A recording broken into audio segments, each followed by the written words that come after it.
Now, what were those magic words? Oh, yes!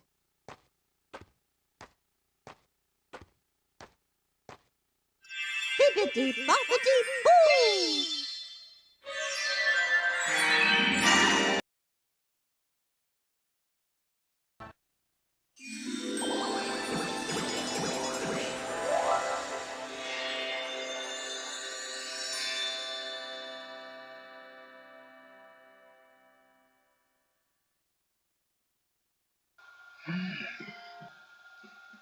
Hey everybody, I'm Joshua Orro, the Mustang Prince. Welcome to Mustang Prince Oral Reports. And I just got back from 2 different parties, both that are Disney themed, and 2 that have been very special to witness. Now that you're wondering how I felt during the first one, well, before I do, let's discuss Walt Disney's second princess from 1950. And that person is Cinderella. What I need to explain about this, it's a simple fairy tale about a lovely young girl who's been forced to be a servant in her own chateau by her evil stepmother, Lady Tremaine, along with her stepsisters Anastasia and Drizella after the death of her loving father. Years later, a ball is held for the prince to find a wife. Cinderella tries going to the ball in her real mother's dress, but it gets destroyed by Anastasia and Drizella. But with the help of the fairy godmother, she goes to the ball where the prince falls in love with her at first sight. And at the stroke of midnight, she runs off, leaving behind one of her glass slippers, which gives the prince a determination to find her. Such a romantic movie, with some parts that were really fun, and I love the songs in it too. My rating? 100%. And over the years, Cinderella has been appearing in different kinds of media, like having her own castle in Florida, which I visited a few months ago. She also got 2 sequels. Well, one in 2002 from Walt Disney Television Animation, which, well, wasn't really that much of a sequel. I mean, it was only a film that included 3 stories. Like, one about Cinderella being trained to be a princess, one revolving around Jacques, and the last one about Anastasia falling for a baker while Lucifer tries to impress a female cat named Pom Pom. And in 2007, Disney Toon Studios gave us a movie where Lady Tremaine steals Fairy Godmother's wand to go back in time where the first movie was going to end and get revenge on Cinderella and the prince. Now, in my opinion, I consider this movie to be kind of better than the second movie in a way. Also, Disney also had Cinderella appear in a recent Mickey Mouse cartoon. She was also the first Disney princess guest star in Sophia's TV show, in Once Upon a Princess, to be exact. And also she got a cameo in a Schoolhouse Rock song, well, sort of. And also she appeared in ABC's Once Upon a Time. Oh, and speaking of ABC, in the 90s, I think there was a TV special based on the Rodgers and Hammerstein stage musical of Cinderella, which stars Brandy, Whoopi Goldberg, Whitney Houston, Bernadette Peters, and Jason Alexander. Even Victor Garber was in it too. And I'll never forget the time when my sister got to perform in that stage show at my old high school a couple years ago as a stepmother and a stepsister on different show dates. Cinderella also appeared in the Kingdom Hearts franchise in Birth by Sleep and the first Kingdom Hearts game. And also she got caught by Mizrabel in Epic Mickey Power of Illusions. Also last year, Cinderella did get to appear in Into the Woods, which I'll get to when the time comes. And just recently, coming off the well, shall we say, following Maleficent's movie, that there appeared a live-action remake of the classic Disney princess, which is, in fact, today's subject. Released on March 13th, 2015, the movie is, well, Cinderella. Now, this story follows the fortune of young Ella, whose merchant father remarries, following the tragic death of her mother. Keen to support her loving father, Ella welcomes her new stepmother, Lady Tremaine, and her daughters, Anastasia and Drizella, into their family home. But when Ella's father suddenly and unexpectedly passes away, she finds herself at the mercy of a jealous and cruel new family. Finally, relegated to nothing more than a servant girl covered in ashes and spitefully renamed Cinderella, since she used to work in the cinders, Ella could easily begin to lose hope. Yet despite the cruelty inflicted upon her, Ella is determined to honor her mother's dying words, and to have courage and be kind. She will not give in to despair, nor despite those who abuse her. And then there is a dashing stranger she meets in the woods, unaware that he is really a prince, not merely an employee at the palace. Ella finally feels that she has met a kindred soul. It appears, if her fortunes may be about to change when the palace sends out an open invitation for all maidens to attend the ball, raising Ella's hopes of once again encountering the charming Kit. Alas, her stepmother forbids her to attend, and callously rips apart her dress. But as in all good fairy tales, help is at hand, as a kindly beggar woman steps forward and, armed with a pumpkin and a few mice, changes Cinderella's life forever. So, what did I think of this film? Well, I thought it was very magical and romantic. But I'll explain more information about it in my Mustang notes. Now, there are numerous ancient myths and stories containing Cinderella motifs. Dating as far back as the Egyptian tale from the 1st century BC, the modern version of Cinderella was created by French author Charles Perrault, whose fairy tale was first published in 1697. It has since been the basis of and inspiration behind innumerable operas, ballets, plays, and films. The first film version was 77 minutes long, directed by Georges Méliès in France in 1899. The first Hollywood adaptation was Paramount Pictures' 1914 silent film starring Mary Pickford in the title role. And then Disney's classic animated film of Cinderella came out in 1950, which I already mentioned earlier, which also became a huge box office success. And in 2008 was named the 9th greatest animated film of all time by the American Film Institute. Other recent films based on the Cinderella concept over the years include Ever After from 1998, and A Cinderella Story from 2004. In May 2010, following the box office success of Tim Burton's Alice in Wonderland, which was the second highest grossing film of 2010 and earned over $1 billion at the box office worldwide, Walt Disney Pictures began developing a new film adaptation of Cinderella, making a deal on a live-action reimagining based on a script by Elaine Bosch McKenna and produced by Simon Kinberg.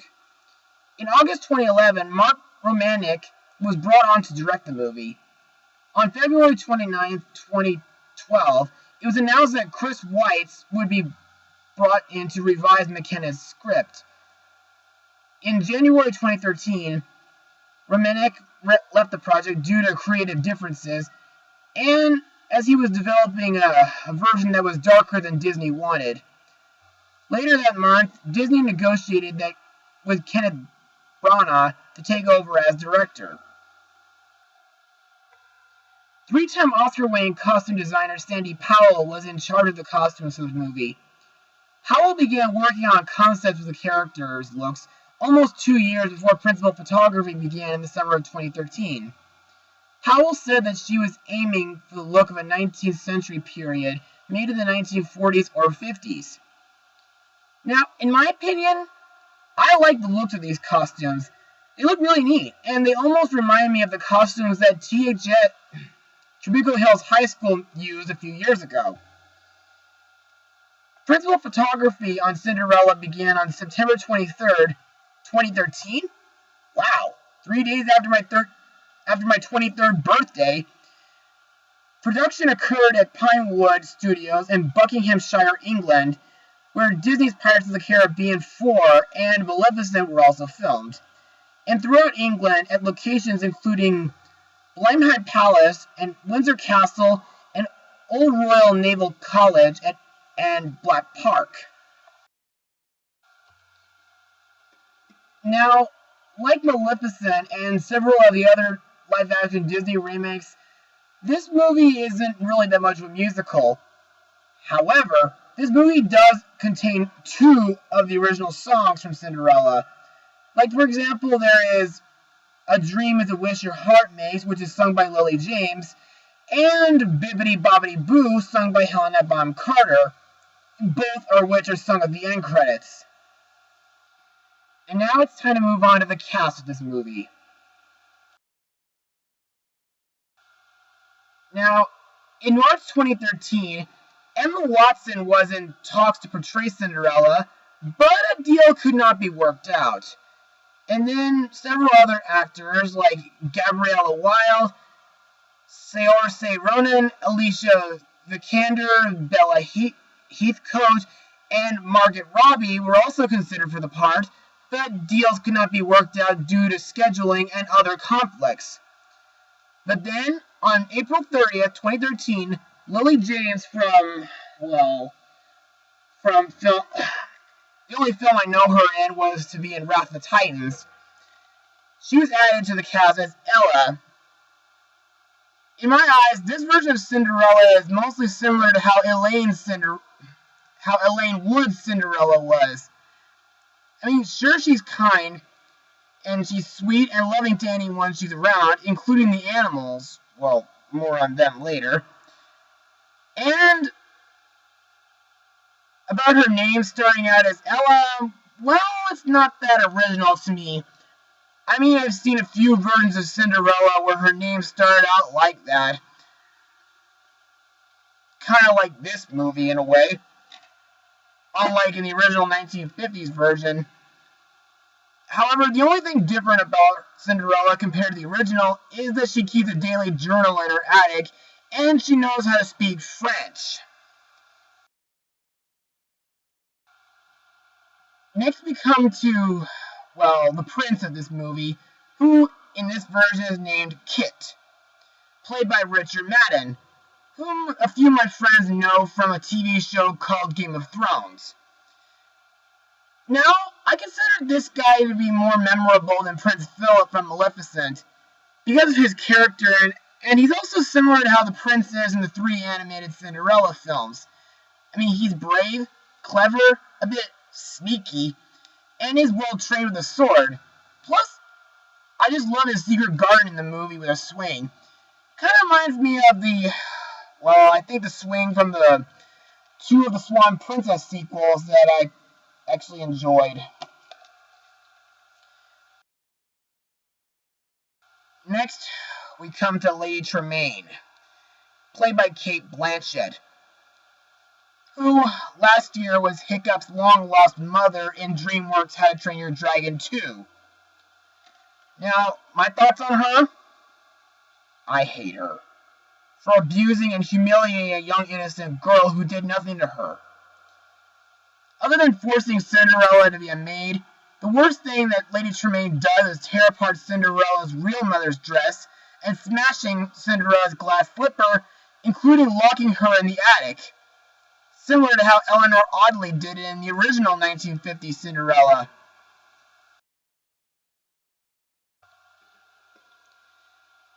Next we come to Cinderella's stepsisters, Anastasia and Drizella, played by Holiday Granger and Sophie McShera.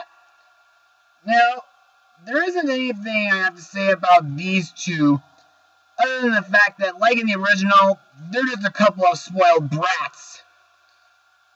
However, they don't play the flute, or do they sing? Well, one of them does sing off key, but the other one does play a piano, not play a flute. Next up is the Grand Duke, played by Stellan Sharkin, who did play Bill in Mamma Mia.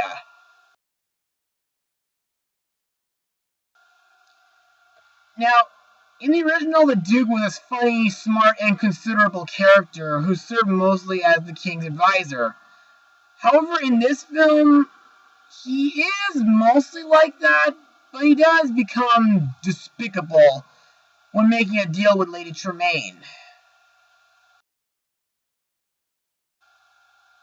Next is the Captain of the Guards, played by Nonso Anozie.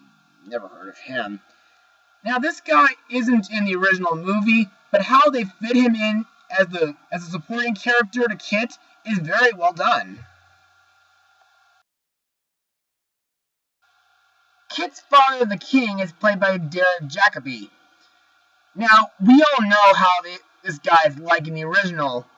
He's like short-tempered, stubborn, intimidating, romantic, funny, and forgiving.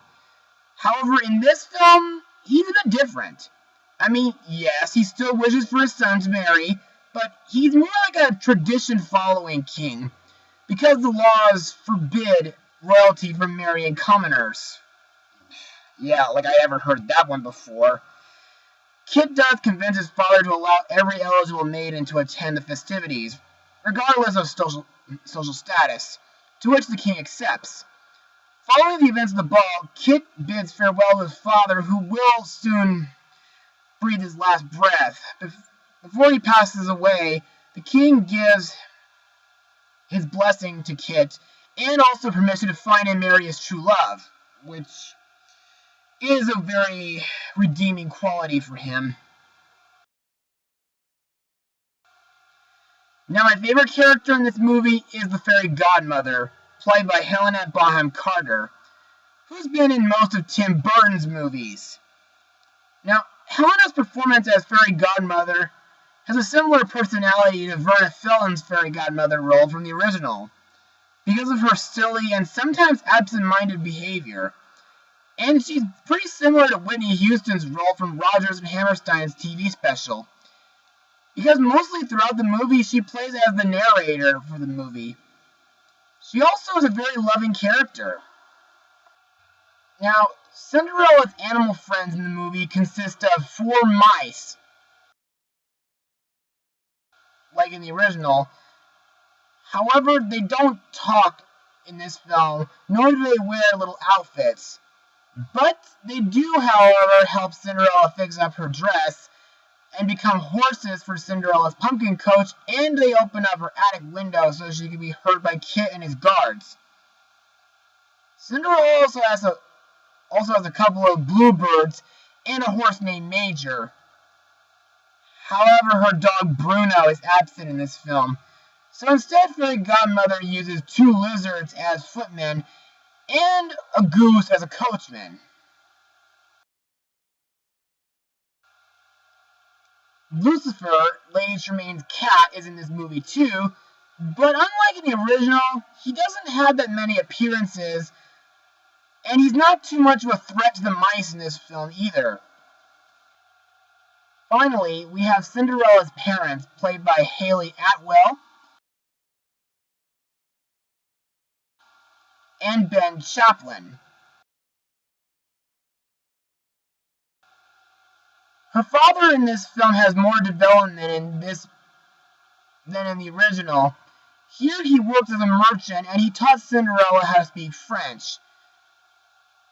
And her mother, while not being in the original film, she taught Cinderella how to be brave and kind. And now it's time to move on to my final words of this movie. Overall, while I did enjoy Maleficent last year, this version of Cinderella is very beautiful, romantic, and magical for the whole family. And it does respect Walt Disney's classic very closely, with some slight changes. I recommend anyone to see this movie, even if they were once fans of the original classic. The costumes are gorgeous. The setting is very striking and beautiful. And the characters mostly stick closer to how the characters are in the 1950s version. I give this film a 99% out of 100. Well, that's all for today. But I'm not done yet. Join me next time as I take a look at the short that plays before the movie starts. Until then, to be continued.